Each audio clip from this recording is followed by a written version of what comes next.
Ma'aser Korbanos, and God willing, we'll make a siyum. It's very exciting learning about the building of the Beis Hamikdash and getting ready for the reinstitution of the temple service. Every day, I bump into someone else who says, "Why do I have to learn this?" I remember school children also, they start being told the nitty-gritty of how the Beis Hamikdash works. Do we really need to know? Yes. In the olden days, that's what they started with. They started learning Vayikra, right? First teaching the kids Yavo Tahorim, Yisasku B'Tahorim, right? Let's go to the 14th paragraph. It's good to review. Oh, we're right here. Here. Are we in Ma'aser Korbanos? I'm sorry about that. Ma'aser Korbanos, the 14th paragraph. We're talking about Baal Ta'achir. What's that? Baal Ta'achir. What is that? It's the commandment of the Torah to not delay keeping one's promises to the temple. If one made a vow to bring a certain korban to the temple, so he has a time limit. Okay? He's supposed to do it as soon as possible. He's supposed to bring it by the first pilgrimage that he encounters. Let's assume that, let's say, a guy lives up in the Golan, so he promises to bring a burnt offering to God. So he's not going to do it tomorrow because he can't just drop everything. Traveling, it'll take him like 5 days to get there by donkey. And if he's got himself let's say he's wealthy, he has a carriage pulled by 3 horses, and he could put his lamb in the carriage and start going as fast as he can. But still, there's only so much he can cover in a few days. So it'll take him a while. So instead, he has the lamb or the money to buy the lamb. He has it in safekeeping until Sukkot time when he's going to go on pilgrimage anyways. So a person's supposed to bring his sacrifices during the pilgrimage. And also, by the way, the pilgrimage, that's the holiday, demands its own sacrifice. Just because it's Sukkot, he has to bring sacrifice. Doesn't mean that he has to bring his own animal, by the way. We saw that he could do it in partnership with others. So him and his neighbors, they're all going to bring a big fat bull. Whatever it may be, that's because of the pilgrimage. Remember, he has to bring korban olas riyah, korban chagiga, and that also which he promised to bring to God before separately. It has nothing to do with the holiday. Hold on 1 second, please. Tired.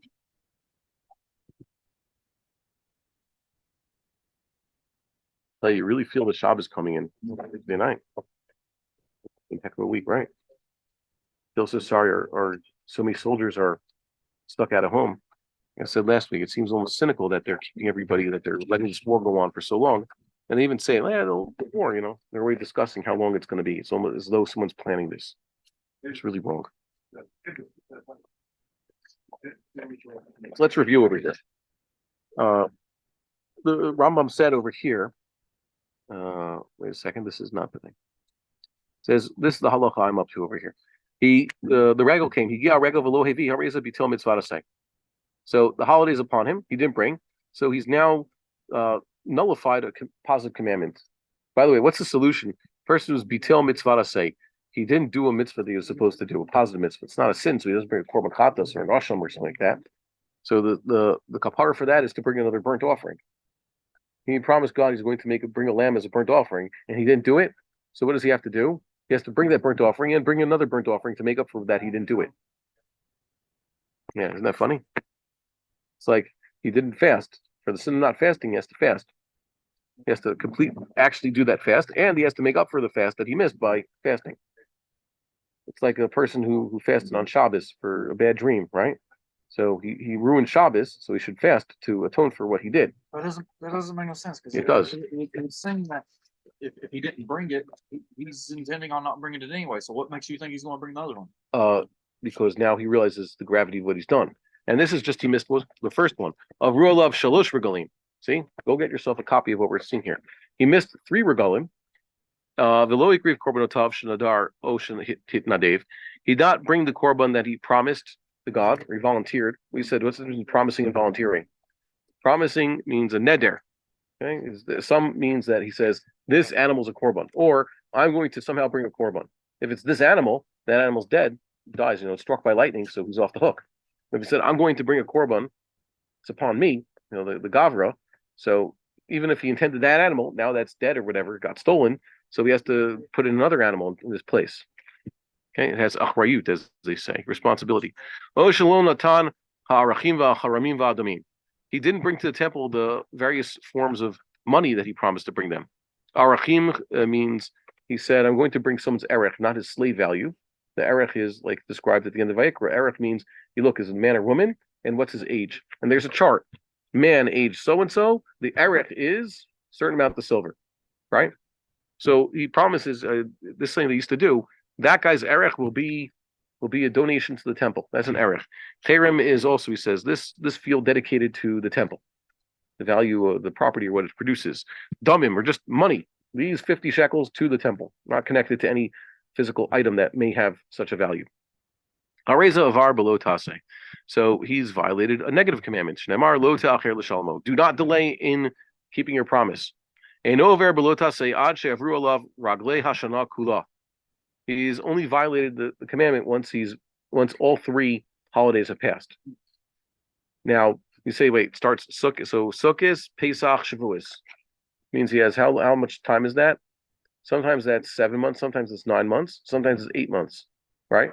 This year it's going to be, if a person made a promise before Sukkot, let's say, just assuming he made this promise Erev Sukkot, so he has Sukkot, Pesach, which is 7 months later because of the leap year, and then Shavuos is going to be 7 weeks after Pesach, right? If he made it right after Sukkot.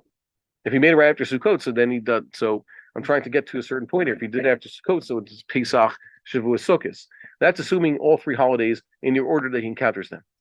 But there's another idea that no, it has to start with Passover. So before Sukkot, he's still off the hook. The clock only starts Passover, Shavuos, Sukkot in the order that they actually occur. That's the order they occur. You can say, wait, isn't Sukkot the first one? At the beginning of the year, yeah, but Passover's in the first month. Okay. All right. So the years change with. So let's see the notes over here. It says in the Sefer Mitzvos, Ad sheyaru alav gimel regalim kisidron. Okay, that's the Sefer Mitzvos. Who wrote the Sefer Mitzvos? Yeah, the Rambam has 4 books. Well, he has lots of tshuvas. He has Mishneh Torah, Sefer Mitzvos, Mor Nevuchim, and Perishim Mishnayos. And sometimes we find contradictions among them. By the way, we were going to say this before. The Rambam, there's a lot of halachas that you think are halachas that not mentioned in the Rambam, for example, explicitly. We're going to have a shir about this on Hanukkah. The whole Sarah Batavi's question. It's not addressed explicitly by the Rambam, even though it's mentioned by a lot of Rishonim. Or the whole thing, I mentioned this last week, the idea of when the fast day starts, if you go to sleep, right? You go to sleep at night, that starts the fast day. The Rishonim says, unless you make it tonight, that you're going to wake up before dawn and eat a little bit before the fast. That's not brought by the Rambam. Would he hold of such a thing? I think that, I assume that there might be some things that the Rambam holds of halacha, some details that he didn't mention that are explicit, let's say even in earlier sources, or it could have been explicit in earlier sources, but not mentioned there. I think the Vilna Gaon hints to this also, that the Rambam is slightly incomplete. Even though it's more complete, let's say, than the Shulchan Aruch, it touches on a lot more topics. He tries to get there, even some things that the Rambam didn't say explicitly. Okay? What's the Vilna Gaon's example? That the Rambam talks about Tosefes Yom Kippur as an obligation. Get taking Yom Kippur early. But does the Rambam hold that you could do that every Shabbos? The Rambam holds you could do it every Shabbos, but is it a mitzvah to do it every Shabbos? Even though it's not obligation, is it meritorious to do such a thing? Right? What the Vilna Gaon derives from the Rambam, mitzvah chiyuvis or kiyumis. Chiyuvis means you got to do it. Kiyumis means you can go and do it. Your choice to do it. So the Vilna Gaon seems to say that the Rambam also holds of the Shabbos early as mitzvah kiyumis, when he describes how they used to have the shofar blowing before Shabbos to tell people, stop doing work already, take in Shabbos, right? Before the series of shofar blasts at this time of day and that time of day. The way the Rambam describes it, it seems that the Rambam says the last is before sun actually goes down. So the Rambam there is describing actually going and receiving Shabbos beforehand. Okay, just an idea. So it's Sefer Mitzvahs, the Rambam says Kisidron. The Rambam says the holiday is Kisidron. Okay, by the way, which is Rashbi, that's Rabbi Shimon Bar Yochai's opinion. Kisidron means in their order, which means Pesach, Shavuos, Sukkot. He's only violated the commandment once he's missed Pesach, Shavuos, Sukkot, which means that if he makes the neder right after Pesach, so he has a whole year. Right after Pesach, because Shavuos will pass and Sukkot will pass, but he first has to encounter Pesach, Shavuos, Sukkot. So he has much more than a year to go before he's hit with a violation. By the way, that's Rabbi Shimon Bar Yochai's position, and he was holding on the Tanna Kama. The Tanna Kama doesn't seem to say that it's 3 holidays Kisidron, just any 3 holidays. Doesn't matter. It doesn't matter which order he encountered them. So if he's made the neder before Sukkot, he has until Shavuos to do it, which is not a lot of time. Okay, so that's kind of funny. In the parish of Mishnayos to Rosh Hashanah 1-1. So now we see what the Rambam here says. 3 holidays, all 3 holidays he says here. In parish of Mishnayos he says like Rashbi Kesidra, and in his parish to the Mishnayos in Sefer HaMitzvos he says Kesidron. In parish of Mishnayos to Rosh Hashanah right at the beginning he says Aleph Nisan Rosh Hashanah Regalim, also like Rashbi. Okay, but he also says not the halacha. Kesidron starts with Nisan. He says it's not the halacha. So in Parashah Mishnayos, the Rambam says that this whole idea of Kesidron is not the halacha. Here in Mishneh Torah, it's a little bit ambiguous. In Sefer HaMitzvos, he was pretty clear that it is Kesidron, like Rashbi. So we have a little bit of a contradiction in the Rambam over here. Okay, let's see. Are there any notes over here? Any chashivas l'seder haber golem. That's what they say over here. According to the Rambam, it doesn't have to be Kesidron. That's basically what you get from Parashah Mishnayos and what's in the Mishneh Torah over here. Sefer HaMitzvos, he seems to say yes. And Rak Lachar Yavru Love Shlosh Regarding Kesidron. It says here, the Ritva says Kesidron. The Ritva holds that. I'm saying the Rambam's a little bit ambiguous. I guess if you read it here, if Kesidron was what required by halacha, that has to be Pesach, Shavuos, Sukkos, have to pass before you say with the Avera. The Rambam would have said that explicitly here. Parashah Mishnayos, he dafka denies it. Parashah Mishnayos was written, by the way, before Sefer HaMitzvos, if I'm not mistaken. So there you go. Hold on a second. Did someone send us a message? No. Okay. No more incoming messages. Okay. So there you go. What about tzedakah? Here we're talking about korbanos to God. What about giving to the poor? So you look in Yoreh Deah, it's in Reish Nun Chet, the 12th Seif. Okay, in the Ramah, who brings the Mordechai, one's obligated, but the Rush disagrees. Okay, that there's an actual Baal Ta'acher with regards to these things. Yeah, it's not right to delay one's promise to give tzedakah, but does it actually count like these halachas? In Choshen Mishpat, look at this, a Shin Yud Beis, marked 8. Whatever does not leave his mouth is nothing if he doesn't actually say it out loud. There's this concept we saw earlier that that a person even thought to do something, he should keep it. But officially speaking, halachas, if he doesn't actually say the neder, it doesn't become a neder. So you go giving you tzedakah. Well, I mean, giving you tzedakah. I'm saying say that if a person says if he enunciates it, I will give tzedakah, as opposed to resolving in his heart, that's what makes an obligated. The fact that he said it. If he resolved in his heart to do it, it's right to do it, but it doesn't make it obligatory. It's like he didn't say it, so it doesn't count. Right? It's the same thing with the HaKorbanot. Yeah, that's the whole point. Whatever doesn't leave his mouth doesn't actually become obligated. Ki afli lindor neder. He actually, like Yoni showed us, explicate. But the HaKorbanot was everything. Your intention is everything. When one is doing something, the intentions are the neshama of what he's doing, the physical action. He has to have intent. When doing something like praying, you have to have proper intentions. However, intentions without any action do not count. Good intentions are worth nothing. You understand? You could be good at heart, you could be pure of mind, but if you don't do something about it, it's worth that and 5 cents will still get you nothing, because I don't think there's anything you could purchase for 5 cents nowadays. All right. So the Rambam says that Baal Ta'acher applies also to a neder to give charity. But the question is to the same standards. They have to let 3 holidays pass. So the Shulchan Aruch brings his ruling, but doesn't elaborate. And there's a grow over here, an interesting grow over there. The grow means that because tzedakah depends on the presence of the poor. Remember, he says he's going to be the poor. Let's say Baruch Hashem, there's no poor. Okay, there's no one poor. The time standard is different. With the korbanos, we have al Baal Ta'acher. God, thank God, doesn't need your korbanos. So you're told you have 3 pilgrimages, 3 opportunities to give it. So you're only be hit with the Avera once you let the 3 pilgrimages pass, right? But the poor, they need money now. That's not connected to your korban and when you're going to go on Aliyah, when you're going to head to Jerusalem. The poor need the money now. And thank God if there's no needy, so it's not there. Okay? Korbanot are connected to this thing, the Bias Mikdash. Okay? Ve'einin yan klal tzedakah l'regalim. But tzedakah, like the Vilna Gaon writes this, "Ein inyan klal tzedakah l'regalim." Giving charity has nothing to do with the regalim. Oh yeah, there's an idea that you're supposed to make sure that so that the poor, etc., have also a happy holiday. You should give to them. The Rambam rules that if a person sits around on his holiday, let's say on his sukkahs, he's eating meat and drinking wine, having a feast, but the widow and the orphan have nothing.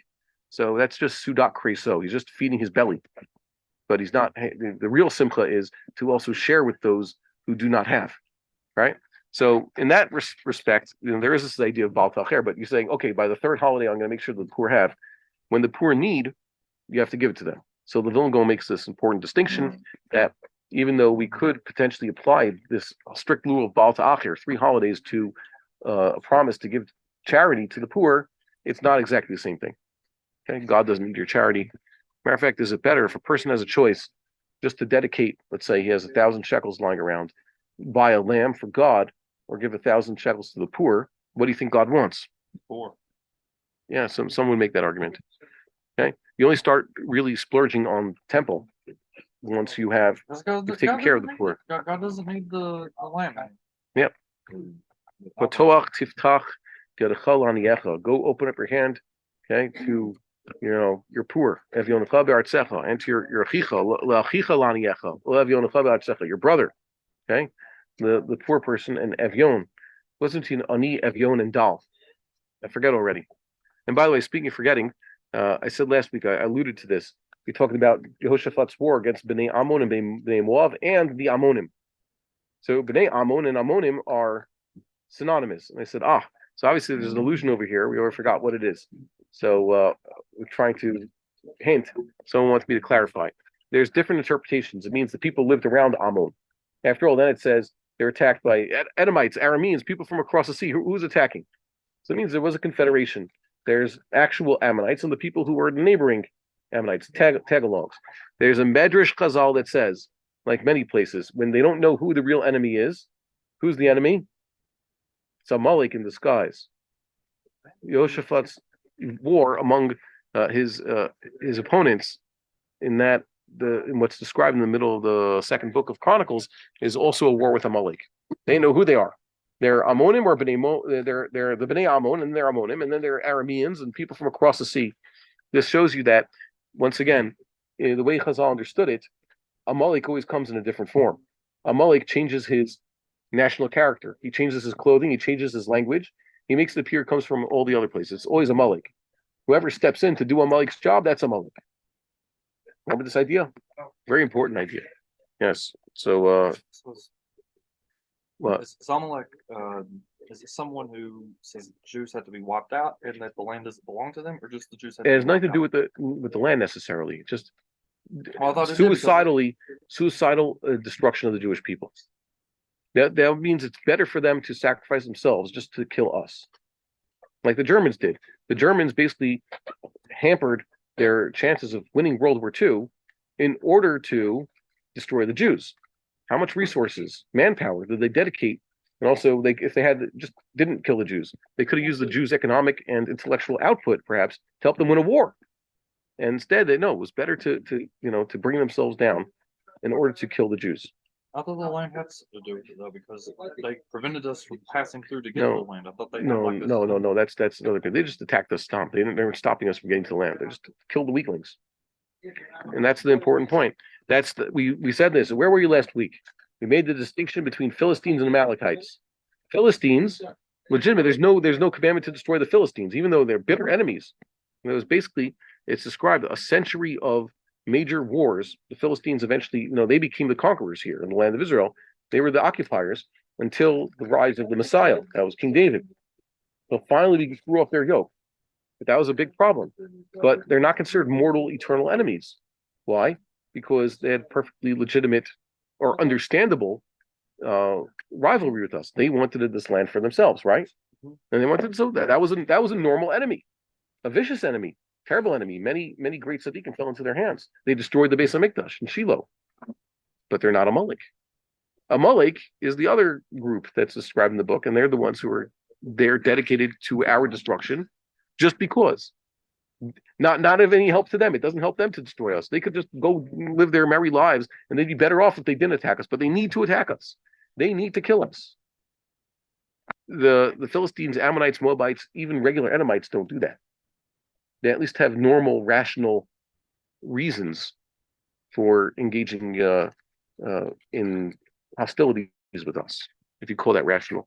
I think that once humanity becomes perfectly rational, war is going to go the way of the dodo. That's the messianic promise, right? The prophetic promise. Hold on 1 second. We got a question.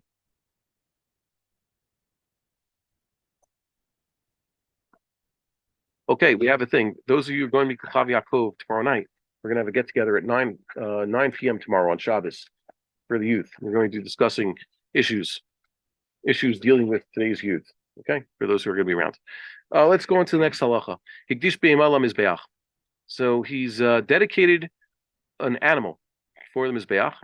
Usually, there's only 3 types of behemoths that you could dedicate. V'avru alav shnei regalim. And now 2 of the holidays have passed. Okay, he's missed 2 opportunities. V'nafal ba'mum. And now the animals become blemished, so it's unfit. Uftaya al gav behema acheret. So he redeemed it for another one. He took away its sacrificial holiness and he placed that holiness on a different animal, replacement lamb. So Eino aver below tase. He has not violated a negative commandment. Ad she'avru al ha'acheret shalosh regalim. So now the clock starts again. Okay, he missed 2. He's saying, oh, he only has 1 holiday left to bring this new animal. No, clock starts again. Now it's 3 more holidays. It's like getting a first down. Yes, we have to acknowledge today's Thanksgiving, so that was a football reference. Although I wouldn't know, I haven't seen anything Thanksgiving like over here. As a matter of fact, it seems all the Americans around are hiding. I haven't seen anybody today or heard from anybody. So either there's just nothing Thanksgiving happening, or everybody's hiding in one place and eating turkey. I guess the former. He continues. He says, whether man or woman, overet below val ta'achir. Even a woman, the same commandments apply to her. The person who inherits the animal is not going to be hit with this violation. What's he talking about? A man dedicated this lamb as a sacrifice to the temple. 2 holidays passed, and then he suddenly passed away. So now his son has inherited the animal. His son sees this animal, he can't do anything with it. He has to make sure that it goes to the temple, but the son's not going to be hit with the prohibition, hit with the liability for violating prohibition, because the son is not the one who opened his mouth and put himself in the situation of having to bring this korban. It says motzas vatecha shemar vasisa. Says that which comes out of your mouth, make sure to keep and do, but not what comes out of other people's mouths. Let's see another halacha. Let's say you had this animal. It was supposed to be burnt offering to God, and the 3 holidays have passed. Now he's violated this commandment, this fellow who took this promise. The animal's still perfectly legitimate. It should still become a korban. It has not been disqualified. He should still bring them. They're still kosher. Because the animal's going to continue living. It could even be he's somehow is 2 years late on this. Still, the animal's holy and you should bring it as a korban. Every single day after these 3 holidays pass, he violates this prohibition. Bal ta'acher means do not be late or do not delay. So the court is commanded to make sure to do it. So the court's supposed to take this animal out of his possession and bring it to the temple. Or if he promised just to bring stomach korban, so they're supposed to, I guess, take the money out of him. They're supposed to go and take the money and make him offer the korban. Until he actually brings the korban on the holiday he encounters first. Even though it says he should do this of his own will, willingly. So we force him. They compel him until he says Rotzani. It's brought up, especially in Gittin. He doesn't want to give the get, but he has to give the get. So they whack him until he says, okay, I want to. And there's other examples of this. No, it's not funny. They say the Jew, even when he's compelled by the court to actually do the right thing, we say that he's to a certain extent, and he's now finally doing the right thing. Even if he says he doesn't want to, the neshama on the inside wants to do the right thing. He knows this is the right thing, so that's why he wants to do it. Whether he made a promise but didn't actually set aside the animal, didn't actually say this is the animal, or he actually has the animal ready, but he just didn't bring it to the temple. We compel him until he actually brings his korban, and you use force, okay, a coercion, and the Beis Din sees fit. The Beis Din has all sorts of compulsion, forms of coercion at their discretion, so they're supposed to do it. That's why they're court, by the way. What's the advantage of a court? It's supposed to avoid groupthink. It's not one person's decision, although sometimes there's a munchel rabim where king or whoever has the power to make an extrajudicial decision on his own. But even that, a king should have advisors. But the good thing about a court is that a court has three people deliberating what to do. Decisions are made in a much healthier fashion if they're done by a group. So And they take in other opinions. What? you whack the guy. Yeah. So Usually with the strap, the whip. I thought you're only allowed to give up to 39 lashes. What happens if you... No, that's talking about a punishment. Here, they're trying to compel the guy. They have compulsion. They have sometimes they arrest him, put him in cherim. Send whatever, someone with a stick just to hit him. Man, bullets, batons hurt. Yeah, it says shotrim b'shotrim. The Rashi and the Rambam say, what's a shoter? The people have sticks. And they're supposed to use force to enforce the law, right? No. So they use them. They do what they have to do. Kol chayvei olothu shlamim. Let's say people are obligated to bring burnt offerings or peace offerings. B'mashkaninotan. So we take security from them. What does that mean? They grab their property. We take their money from them. Even though the korban only atones for this person who's supposed to bring the korban until he actually wants to. If the Beis Din seized his property, they took his goat, they took his 100 shekels, whatever it is. He says, "Hey, give him that back," and they're going to say, "No, we're going to bring this to the temple like we're supposed to." It says Nemar Lirtzano, it has to be of his free will, right? He has to want to do it. Kofinoto ad shomar rotzani. Once again, they use coercion until he says, "Okay, fine, I agree. I want to do the right thing because the Beis Din's make me do the right thing." That's considered the right thing. That's considered wanting to. Wanting to because the Beis Din says so is, by the way, why does this work in the Rambam? Because the Rambam says mitzvahs don't need kavanah, except for, let's say, hearing the shofar and saying Shema. You are an eved to God. You are a servant to God. Your job is to be a robot. You're supposed to keep the commandments. So the basic kavanah that shows your ratzon is, I am doing this only because God told me to do so. I do it because I know God is telling me that. That's fine. That's good enough. That's considered ratzon. That's considered kavanah. Understand? Very important to know that. So when a person's being said, "Fine, I'm writing the get because the Beis Din told me to," that's considered doing the right thing because you're supposed to listen to the Beis Din. They're God's representatives. So goofy. No, like I wouldn't call the Torah goofy. Why doesn't the Beis Din in the situation just dissolve the marriage? Why don't they just dissolve? Why do they marriage? Have the get? We were talking about korbanos. Oh, you're talking about get now. Yeah, you're talking because you Beis Din can't just dissolve the marriage. I thought they could. For a certain when it's done improperly, when the fellow does something wrong, not according to halacha to initiate the marriage. So we have this principle that whoever initiates a marriage is doing it the way Beis Din told them to do it.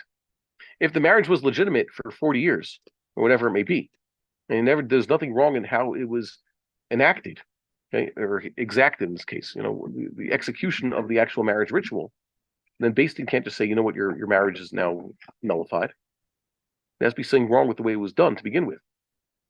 You understand?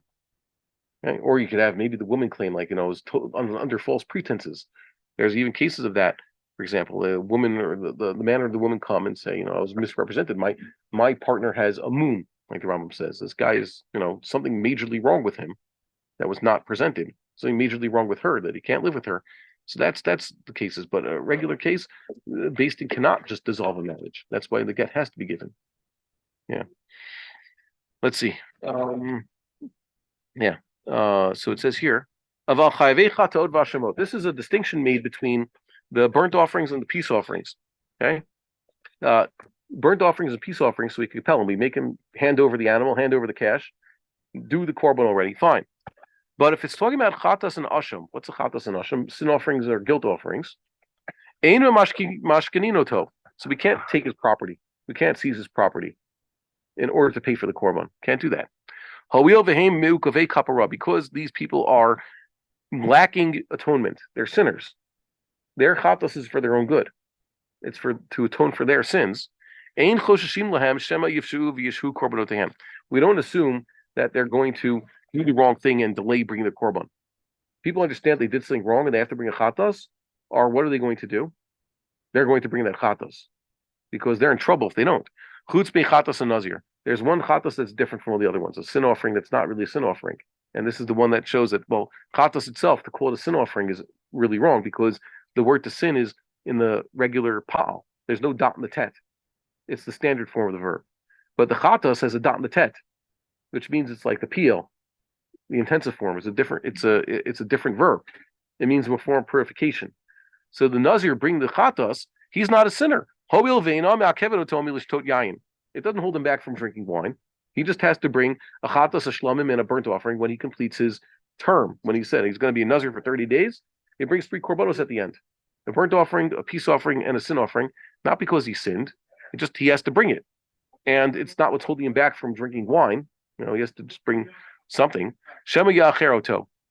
He is going to perhaps delay. The nazir says, well, I said I'm going to be a nazir for 30 days, and I have to go to the temple and shave my head and bring these korbans to finish it. And holidays in 2 weeks, so I'll just do 2 more weeks of this whole nazir thing. I won't go through the ritual, and I'll still keep all the halachas. Right? A lot of nazirs probably had that situation. So the problem is, if we do this, he might delay. So therefore, what we do is we actually make sure to take the chatos from the nazir. Okay, his chatos is not for his own sin; it's because he's a nazir and he has to bring it. So just like we're going to make him bring his ola and his shlamim, we're going to make him bring his chatos. By the way, this is according to the opinion that the nazir didn't actually sin. The Rambam holds this elsewhere. Why does the nazir bring there's arguments in Hazal and Rishonim. Why does the nazir bring a sin offering? What was his sin, perhaps? That he deprived himself of something? Accidentally. No. We assume he did it right, but just depriving himself. And the real answer is, according to Pshat and the Rambam, is that the nazir doesn't sin. The nazir taking upon himself, if he had the right intentions to begin with, he didn't sin by depriving himself of wine. The chatas is basically, as we said before, it's a purification ritual, and that's why, by the way, there's a chatas for just holidays. The Sibur brings a chatas. Yes, it atones for perhaps sins that were committed, but perhaps no sin was committed. And chatas is a purification. Okay, it's synonymous with kapara and nikui and chitui and things like that. The modern Hebrew word chitui with a dot in the tet means to disinfect. Okay, so that's very important. L'chater bayit means to purify the temple. Well, Why is there a mechanism to force someone to bring their obligated offering? It's not a violent crime. He's the one that suffers for it. He's the one that doesn't get the mitzvah. It's not. It doesn't. We're talking about the ola and shlamim. Yeah, it doesn't come back on me. If he didn't bring what he wasn't supposed to bring, that's his problem. I know this is, but the Beis Din looks out for people.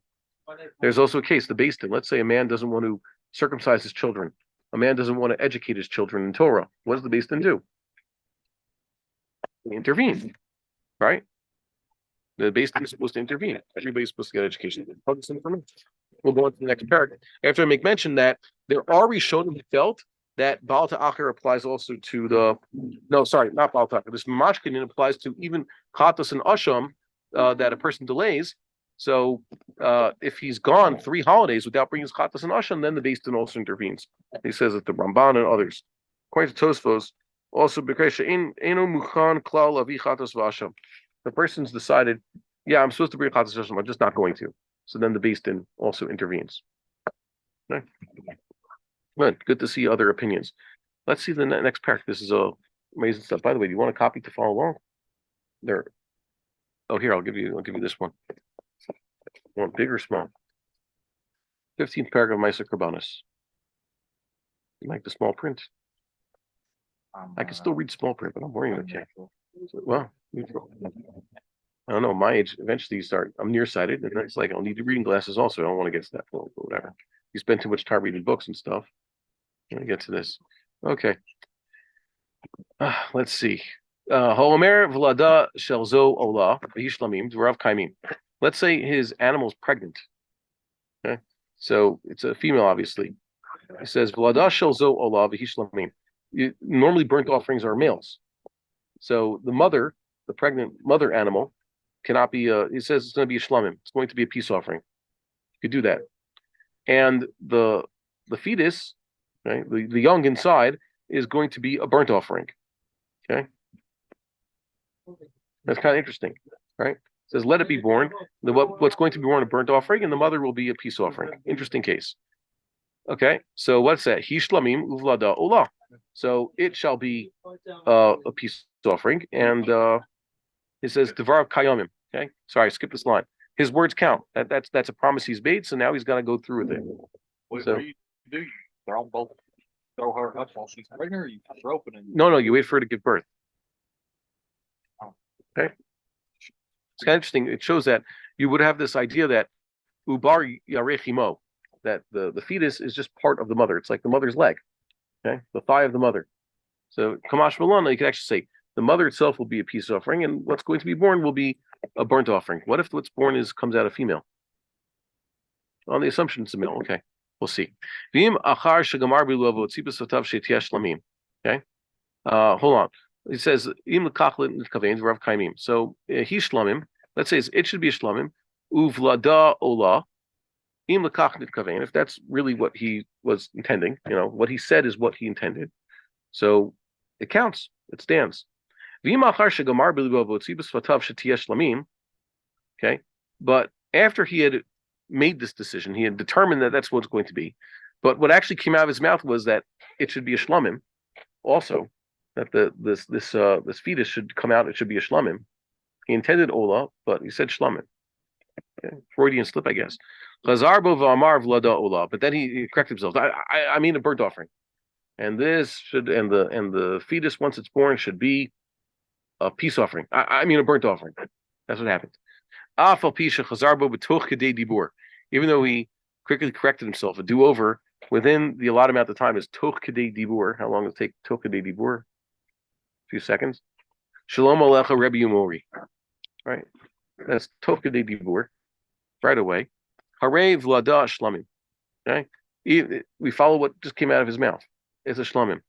Shein chazar behektish va'afilu b'toch kedei dibur. There's no backsies with regards to dedication to the temple. No backsies. What came out of his mouth, that's what counts. He intended to dedicate it, so he wanted to make it a burnt offering, but he says a shlamim. So now it's going to be a shlamim. Make sense? What about Kavana? His heart was saying burnt, but his mouth, like you said, before you're gonna sleep, wouldn't that play a role? Like, wouldn't that factor in? If his heart is directing it towards burnt. So you're saying that his heart is to make it a korban. So the specific type, we follow what actually came out of his mouth, but the heart was saying korban. That's why I understand it. Could be I'm wrong. The dasaram behektish gam im miad chazarbo chazara inam evatel et diburi shon. Whatever came out of his mouth with hektish, that's what counts first. The Shach says behektish yechol lachzor betochidei dibur kivish ar dvarim. Shach would disagree with this. Shach says tochidei dibur. There are backsies. No, the Shach. Who is the Shach? Sifsei Cohen. The Shach is a commentary on Yoredea. Major commentary. I asked a local rabbi here. I said, how often does the Shach actually disagree with the Shulchan Aruch's halacha? It must be 1,000 times. And Shach, major posek from Lithuania of the 17th century.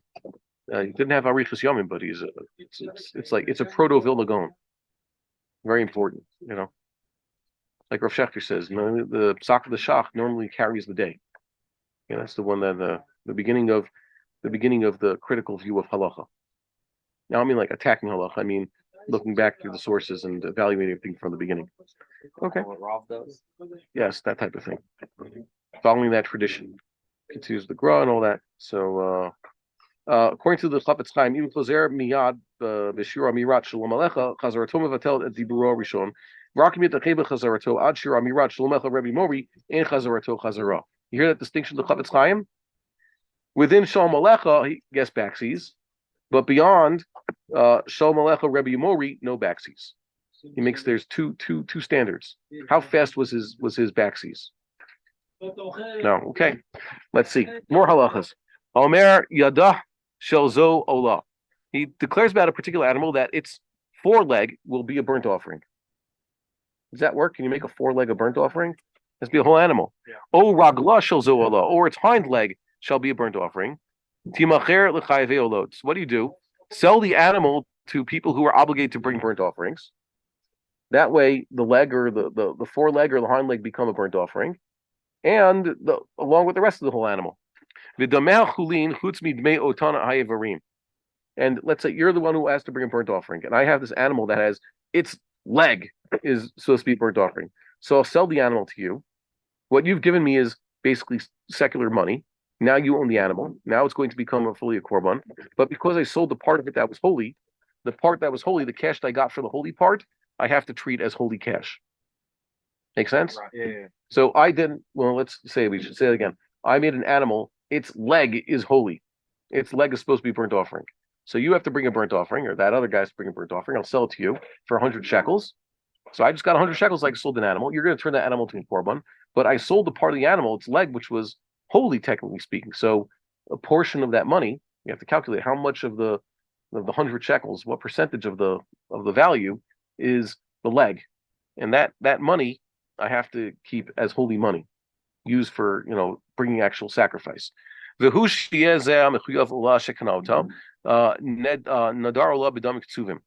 also, you're the guy to whom I'm selling this animal has to have said, I will bring a burnt offering of a particular cash value, $200 to a burnt offering, whatever it may be.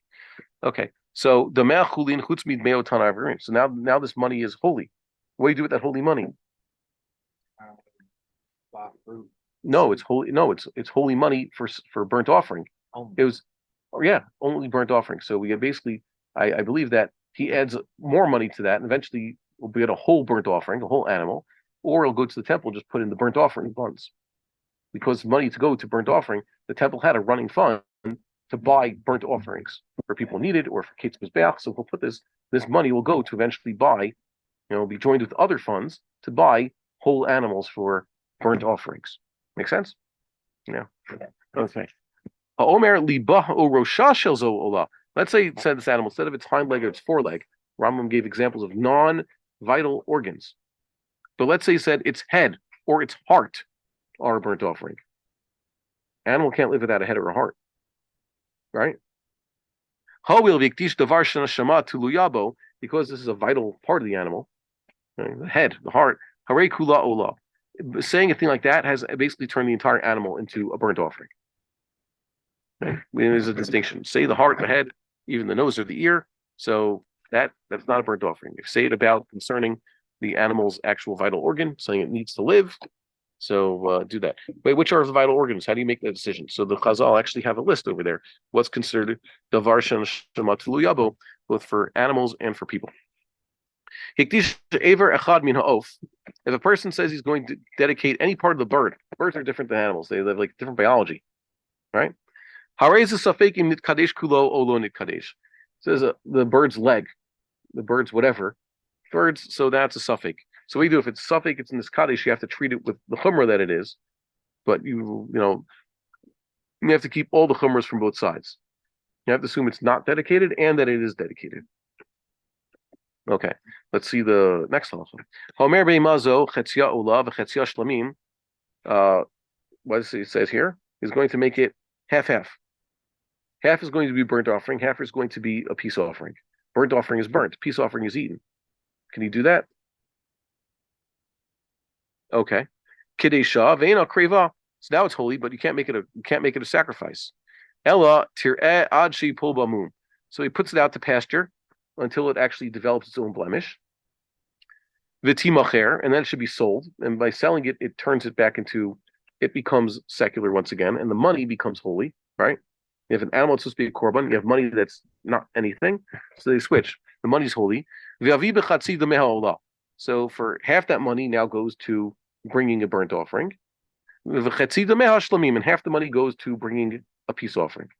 That's how you do it. How do you divide up the animal that's half cut half ola, half shlamim, sell it, and half the money goes to an ola, and half the money goes to shlamim.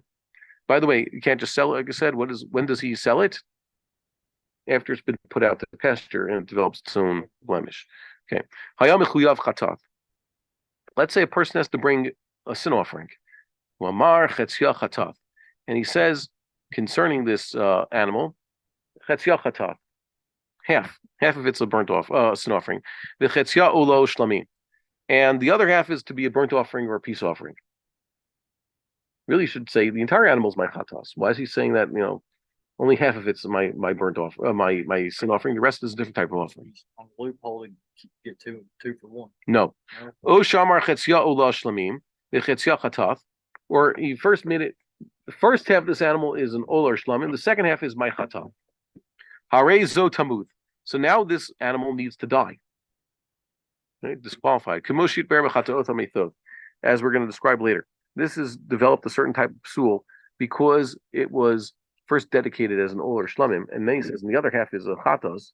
So now it's a type of chatas that can't be brought, so it just has to die. He said about a person, a particular person died, I believe. A person has to bring a chatas. He's dedicated his animal. This is going to be his chatas, and then he dies. So what does the heir do?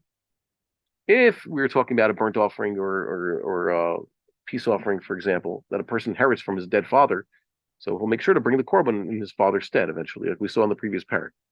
But a chatas is there to atone for what the father did. He inherits a chatas from his father. His father is already in the next world. Chatas can't help him now. The kaparas of this world can't help someone who's already passed from this world. That's the amazing thing we said about about a korban, right? The atoning effect of the korban is a gift God has given to people while they're yet alive. Because if you die with your sin in your hand, then you're going to go into the next world. You haven't been cleaned. It's like going to the party with a dirty suit, right? The next world is the party, and your neshama is the suit. The way you could clean your suit, the dry cleaning for the suit, is the atonement and the repentance, right? Repentance accompanied by atonement. The person doesn't have it, so he'll have to go through the cleaners in the next world. So the people aren't ready for the party in the next world. They have to go to the cleaners. What's the cleaners? That's the plan B in the next world. There's either party or plan B, right? So you don't want to end up in plan B. What? So, it's all a mushal for something, by the way. yeah, I was about to say, it sounds generic. The reward of the world to come is something that you and I cannot understand and comprehend. So unlike, let's say, the Muslims, the Ram says, the foolish Muslims who believe it's party pshuto k'mashmo and the one, I guess a sexual one at that, that is a terrible way of thinking. It's not about the physical. It's not like they're like, yes, it's crazy. The women have to dress full burqa, but then when they die and go to heaven, it's a big sex party. Okay. Yes, it shows you there. It shows you the craziness, and the draw of this world is bloodshed. What they promise in this world is just rampant violence. Mm-hmm. Okay, it's obviously you could have an idolatrous religion like we started with this. Idolatrous religion is how you relate to God, right? You say there's multiple gods, worshiping sticks and stones, Maaseh Yadenu, and then you could just have a crazy ism, any other philosophical, any other philosophy that people come up with. It's very interesting. I'll start from the beginning of this thought. Idolatry. Each form of idolatry has its idols and also its Torah, the philosophies, the ideas behind it, the mitzvahs that they demand of people. Everything that people do, no matter what, even if you have an atheist, he has some sort of religion. If you're Jewish, so you have your Torah. Torah is your religion. It tells you how you behave. It tells you about your ideals. It informs how you live your life. So if you take away the Torah from a person, but by the way, Goyim are supposed to keep the Torah also. They're supposed to be B'nai Noach.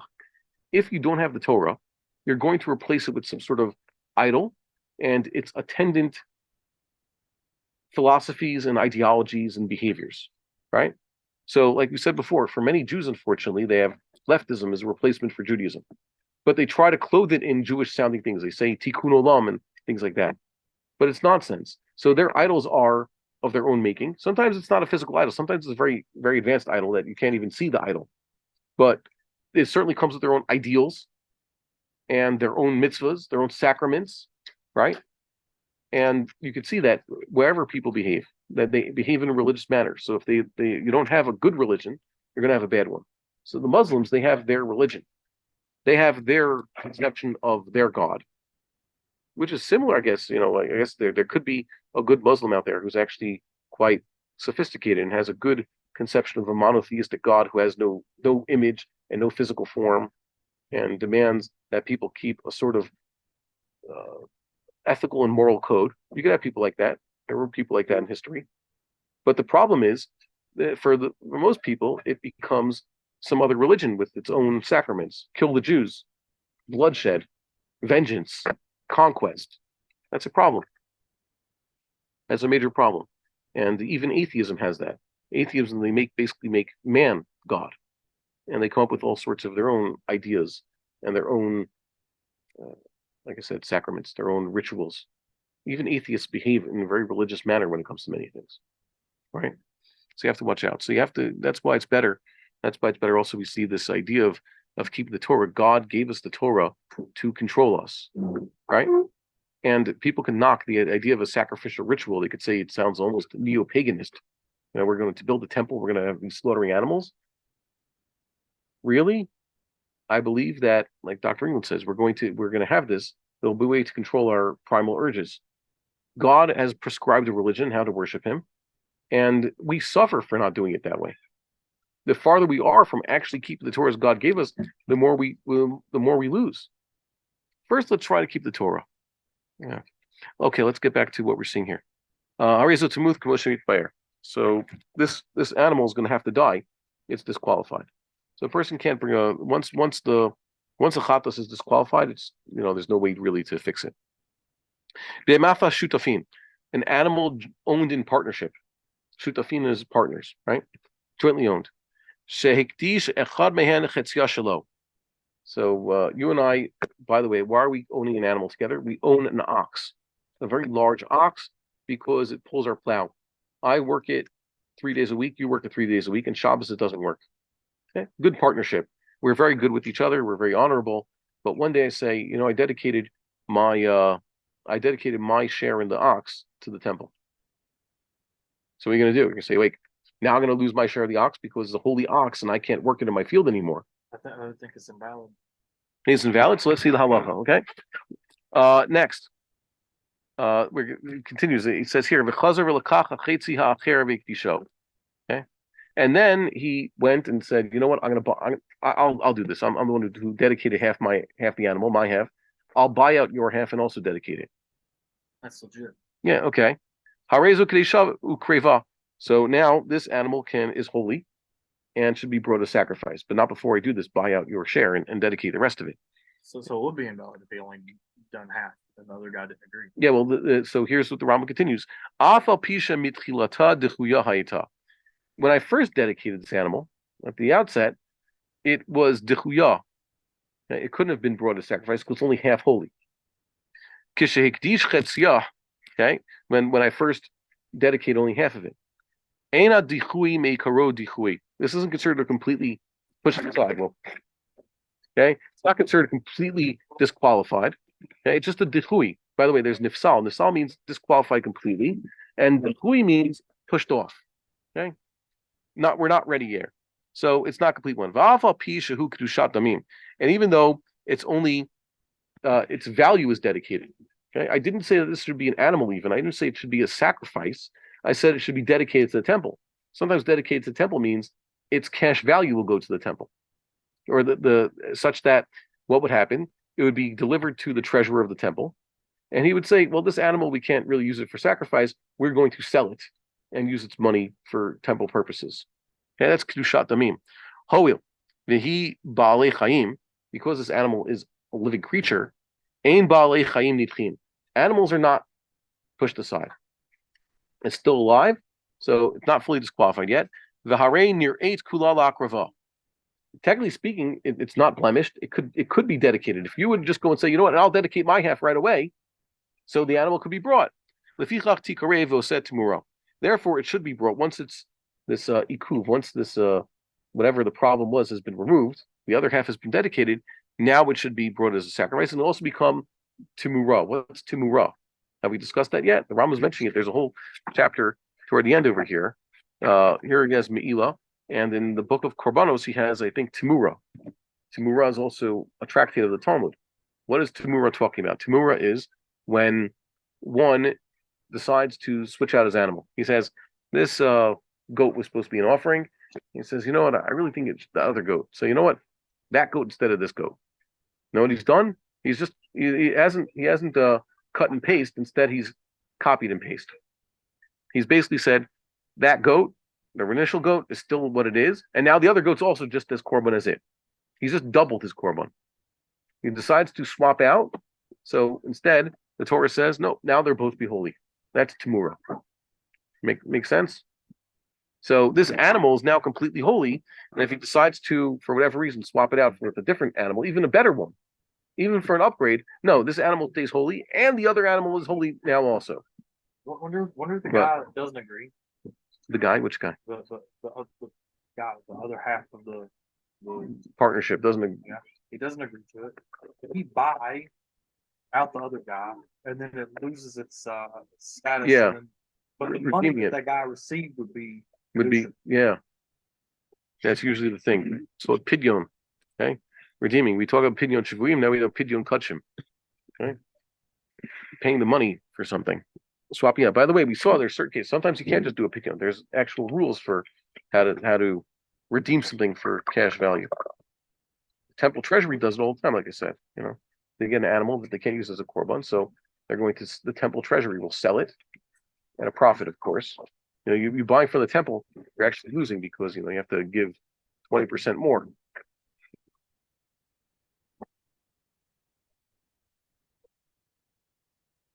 I said we didn't have Thanksgiving, but it looks like they brought Thanksgiving meal here. Okay. Let's see. Well, by the way, this opinion that we just said, he holds like Rabbi and not Rabbi Yochanan. And the Gemara says this is Machlokas, Rabbi Nasi, Rabbi Yochanan. Right? Rabbi Nasi is in the Mishneh. Rabbi Yochanan is post Mishneh, but he knew Rabbi Yehuda Nasi. What? Okay. Okay. I'll look at it right when we can get a few more minutes. Huda. Chocolate. What? Chocolate. Chocolate? Yeah. That's what it looks like. I don't know. It's like a candy bar. I was joking today about we don't have chocolate. I wish I had. We had almonds and nuts. We had almonds, peanuts, raisins. Said, we need chocolate in the basement. Why don't we have a chocolate supply? What? Okay, fine. Next, what about if it's an animal? He says here. Here says, sorry, over here. Homer dmei behemazo ola. He says the value of this animal is a burnt offering. O sharei zolola. Or he says it's supposed to be for a burnt offering. Imaita ruyali karev ola. Nitkadsha kedushat haguf. Okay, it says this animal's value, or it should be toward a burnt offering.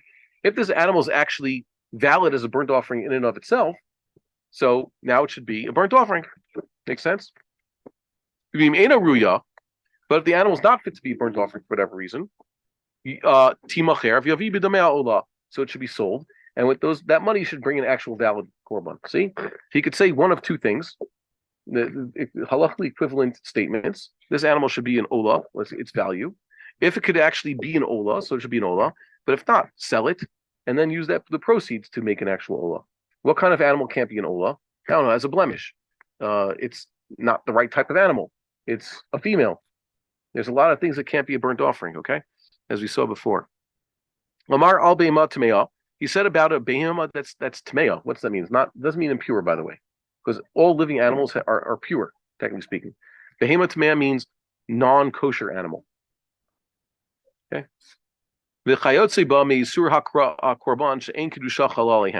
Other animals that there's no kedusha to them.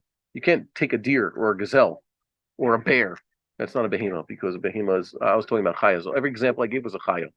Chaya means wild animal, even if it's kosher, even if it's an herbivore. A behema means domesticated animal. So technically, what's a behema tameya? Domesticated non-kosher animals. Pigs, horses, donkeys. Okay, those are all behema tameya. So a person, chas v'shalom, makes such a dedication. Hare elu ola lo amar klum. This horse should be a burnt offering. Nonsense. It's like you said nothing. They're lighting fires now. Okay. Kemosha biarnu bilchot isur mizbeach. As we said in the halachas of isur mizbeach, we saw this earlier. Amar hare elu leola. He says these things should go toward an ola. His horse should be for an ola, not an ola itself, but should be for an ola. What should he do? Yimachiru v'yabid mehem ola. Sell his horse, and that money goes to buying burnt offerings. By the way, I think if you sell a horse, from the proceeds, you could buy a number of, let's say, lambs, okay, or a bull at least, right? What's more valuable, a horse for riding, compared to, let's say, an ox, a fully grown ox? What do you think is get more on the market? Yeah, there's certain, for example, there's certain horses in Lexington. Yeah, that are we're not in Lexington. We're in Israel. millions of dollars, like literally. Oh, well, those are race horses. They could win millions of dollars. I'm talking about stomach horse. Regular horse. Really? Millions? Okay. Not like a regular horse. I would say probably maybe. Okay. You don't think so? I don't know. Let's see. I don't know. I never put on. How much is it? Rav Google, please. Okay, no, but let's go into halacha. Omer dmei para zo leola kol shloshim yom. What does this mean? This animal should be an animal. Should be a korban for 30 days. Okay. What does 30 days mean? In the first 30 days, it should be a burnt offering. The next 30 days, it should be a shlamim. Okay. O shamar damehal l'shlamim kol shloshim yom or char shloshim yom leola. The first 30 days, it's going to be a burnt a peace offering. The next 30 after that, it's going to be a burnt offering. Devar of kayamim. So his word stands. What does it mean? So if the cash value is brought to the temple within the first 30 days, so maybe bahen kemoshen adar. So we should bring them as he's promised. And after the first 30 days, it goes according to the second condition they said. Within 30 days, burnt offering or peace offering. So that's what we do the first 30 days. The next 30 days is the other kind. So that's what it should be. It depends on where he actually got the money to the temple. So I have a kashi over here. What about the fifth halacha we just saw? It said an animal has kedushas aguf. Okay, it says demei behema zo ola or shlamim. He just said it has kedushas aguf. Okay, so it should be brought as in whatever it can right away. What happened to that? So I think in this case when it says v'hi krivan over here, this case, he's talking about the money. Okay. If he actually brings the animal itself, so there's kedushat aguf or whatever he said. But if he sold the animal, that's when we say, well, now you look at his condition. The first 30 days he said he'd bring this. The next, the time period after the first 30 days, that. So we follow whatever his condition was because we're dealing with the cash that was sold for the animal. But if he's talking about an animal where actually said this animal is a burnt offering, and later it's going to become a shlamim, it stays a burnt offering. Now, if he said it's going to be a shlamim and then it's going to become a burnt offering, it stays a shlamim. Okay, it has kedushas aguf. We have one more time to see one more halacha. We're not going to be able to finish the parak, so let's finish this. Homer dmei parazo leola kol shloshim yom. Hold on 1 second. Oh, I just read that. Haythalo beima mubereth. He has a pregnant animal. Tells pregnant. V'amar im yolad zachar harei hu ola. Says if it's a male. Remember, going back to the first halacha we said, if it's a male, gives birth to a male. So that male offspring will be a burnt offering. V'im nekeva, and if the offspring is female, zivchei shlamim, it should be a peace offering. Now his condition is what the animal gives birth to. Yalad zachar yikrav olah. So if it actually does give birth to a male, so that male offspring should be a burnt offering. Yalad nekeva, if I guess in this case his cow gives birth to a female, it should be a peace offering. So it should be brought as a peace offering. It turns out twins. Animals do that. A male and a female. So the male should be a burnt offering, and the female should be a peace offering. Stick to what he said he would do. Let's say there are two males. He said if it's a male, it's going to be a burnt offering. The first should be a burnt offering. One should be a burnt offering. The other one should be sold in order for things necessary for an olah. Tzorchei olah. What are tzorchei olah? Wood, wine, flour, oil, things he has to bring with the olah. Okay, but that money is technically chulin. Okay, we're going to see a rivit here. There's a rivit we're going to have to learn. We're going to start with that next time. Okay, v'im yolda shteina kevot. Let's say it has two female offspring. Achat tikrav shlamim. One is brought as a peace offering.